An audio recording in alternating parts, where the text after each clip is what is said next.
The National Science Teaching Association's premier event of the year, Spring Engage, is underway, full of the latest on science education. Stay tuned as we speak to leading experts and highlight organizations making strides in science education. NSTA TV starts right now.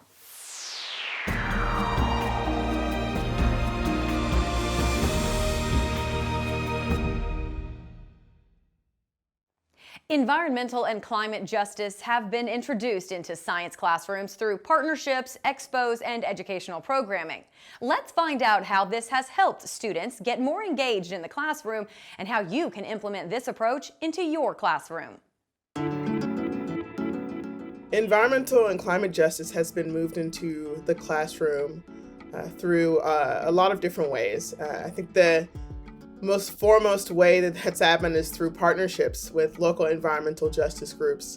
Partnerships around science fairs and expos, classroom visits, any exposure that students get from partners who are actually in the field doing work. There's a lot of intersection between actual environmental justice and the practice and the issues that we've been facing with curricula around chemistry and biology and earth and environmental sciences. So those are a lot of ways that teachers have been expanding their curricula to make sure that these issues are reflected in what students will see after they graduate, after they leave, or even what they might see as students in the real world currently. Focusing on what is relatable to real life, what is even relatable to the news or popular culture, is engaging for students and something that is easier to sort of talk about because you're not talking about sort of theoretical context, you're talking about real issues with real people. And I think also understanding that those issues, environmental justice issues and climate justice issues, also intersect with race and class, that really bring a sort of personal edge to what we know around science, right? And really understanding the role of identity in this work.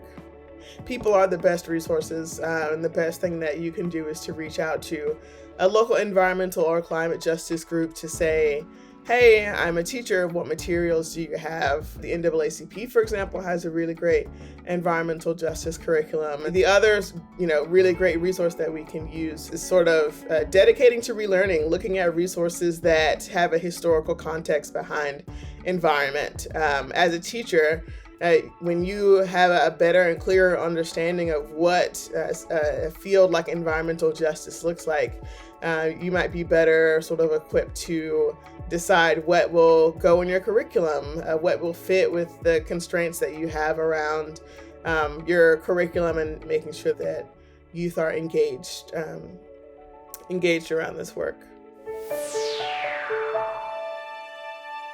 While FSU Teach's main focus is preparing secondary STEM teachers, they realize that every career requires teaching skills on some level. Let's take a look at how FSU is preparing future educators. The FSU Teach program is a teacher education program for students who are majoring in a STEM discipline. And FSU Teach provides students an opportunity to major in both their own STEM discipline as well as in a second major in education, all within 4 years. What makes this program unique, we provide our students early field experiences, really even with their first education course, so that they get a flavor of what it's like to be in the classroom in front of students. We also provide a lot of individualized attention to our students, so we develop as a cohort that we grow together and we come to be like family. Getting into that classroom is so important. Day one, I was in like a third grade science classroom, and even though I'm personally mathematics, it was very interesting and to see like the dynamics between like a third grade science classroom and an Algebra 2 high school classroom. Teachers, whether in the classroom or other walks of life, shape the future, and FSU Teach is committed to making a difference in the lives of our students and in the success of our country.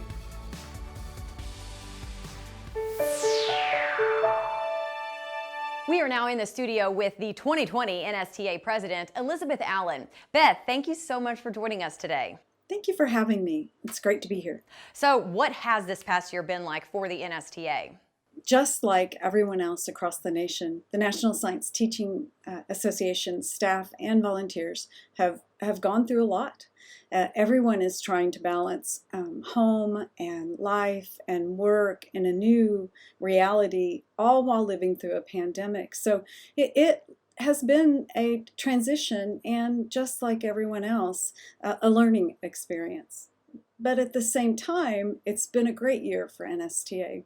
We've had an opportunity to really take a look at what we're doing to support our members. And when the pandemic hit and we realized that science educators were facing new and different challenges, National Science Teaching Association stepped up and said, what can we do to support the teachers right now in this time with the things that we know that they're asking for so that we can support quality science teaching across. So I think it's been a tremendous year for being able to step up and make a difference. We've created new daily dues, so lesson plans that teachers, parents, informal science educators, and almost everyone can use at home or in school. We have, I think this year has brought a new understanding of the incredible need for equity and diversity and social justice. And NSTA has spent a lot of time thinking through our responsibility to that particular challenge and acknowledging that maybe in the past we weren't working quite so hard to ameliorate those issues. So this year has really seen a turn for us and supporting social justice and equity through webinars and journal articles and conferences. And so I think that we've really seen an increase in NSTA's ability to meet the needs of those science educators that look to us for support during this incredible time. Looking ahead, what excites you about the future, especially as more and more people are getting vaccinated? I think the future excites me because we're all moving into you hear it all the time, the new normal, and, when we get back to normal, I don't think we're ever going to go back to normal. And I hope that what we are going to be able to do is to take the lessons that we've learned and the very good things that have come out of this pandemic, as tragic as it has been, and move those things forward to really think carefully about what we think schools are going to look like in the future. In my opinion, we've gone to really using teachers and students' relationships and being able to meet the needs of those students in ways we weren't necessarily doing in classrooms, and I hope we take those things forward. We found that we can, in fact, use technology in unique and different ways, and I think that's going to move forward too.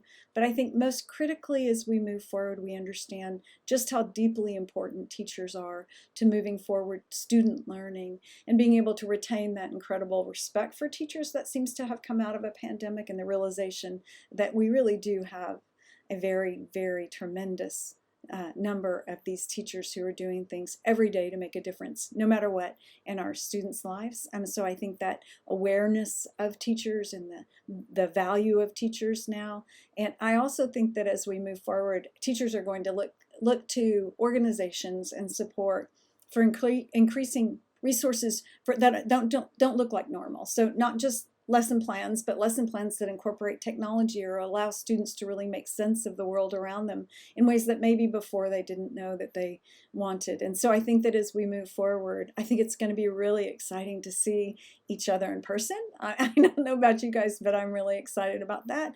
But I also think thinking about how we can meet the needs of members and teachers who don't necessarily travel to conferences. And so retaining that really key idea of how do we virtually meet and use our time to really provide professional learning and interactions and connections between teachers like that we do using a virtual platform. So I'm kind of excited to see how this all comes out, and I have a lot of faith in teachers for being able to move things forward and to do the right thing for all of their students. So I'm excited to see how next year turns out for all of us.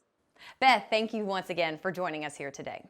Thank you so much for having me. Have a great time, everybody. Now that virtual learning has become more common, it has made us reflect on what kind of impact classroom learning has on students. Let's hear from some experts about the community and global impacts from different approaches in classroom learning that can really make a difference.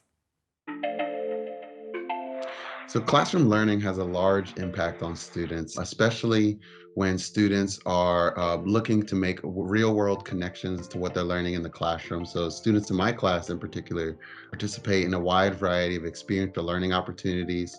They're able to present projects as well. So when we're learning inside of the classroom, it just allows students a great opportunity to be among other scholars and like-minded learners as well. So integrating culturally relevant instruction increases motivation, engagement, and morale in my classroom by creating an inviting and comfortable learning space in my classroom. And it also gives students an opportunity to share their expertise on a topic that's relevant to their daily life and their daily community. Students feel seen in the classroom, and they also feel included in the conversation. And the students in my class are a lot more engaged in the instruction when they can make those connections between what's going on in the classroom and what's going on in the real world. For instance, when students in my class noticed that there was pollution in a nearby creek, we went outside and studied what was going on at the creek. We picked up pollution, and it really allowed students to see how what we were learning in the classroom connects to their daily life, which in turn has made a lot of them into lifelong learners, which is our ultimate goal. Social justice science teaching is really about empowering students to see the value of the science content. I think one of the things, the misnomer is that it has to be about social scientific issues, and that's certainly one way to do it. But simple things like thinking about mitosis, thinking about cellular structure, you can understand the content and then understand how the content plays out in the world beyond. So when you think about mitosis, you want to empower students to think about, all right, what's going on with cancer? But it's in those moments, in those explanatory moments where students get to apply what they know. Now we could talk about bigger social issues. So what groups of people are getting cancer and what are those causes? And so a simple study of a concept like mitosis can give the students a lens to explain far more than the concept. So when educators use social justice practices in teaching science, it literally gives the students a new way of viewing the world. We were doing work in the past few years with virtual reality and using the technology to literally show students when you walk outside your door, you are seeing science in practice, both in a conceptual form and a social justice form. So for example, if you learn about food change and healthy dietary habits, and we teach you the basics of macromolecules, if we drive through your neighborhood and in your neighborhood you're seeing there's a food desert, we don't have access to fresh fruits and vegetables, but there's a dialysis center and every other block right next to the fast food chains. Is now I want you to see that differently. I want you to walk through the world, see the content, and then to see the social manifestations of it. And you don't need to be a solution oriented. I want you to put the kids in the game, allow the students to have a voice, to explain what's going on as they're learning the content. And then you never have to ask the kids, well, why is science important? Because they're doing it as a part of their classroom experiences. We hope you've enjoyed our show today. Make sure to stay tuned as we have got one more episode next week covering big topics in science education. We'll see you then.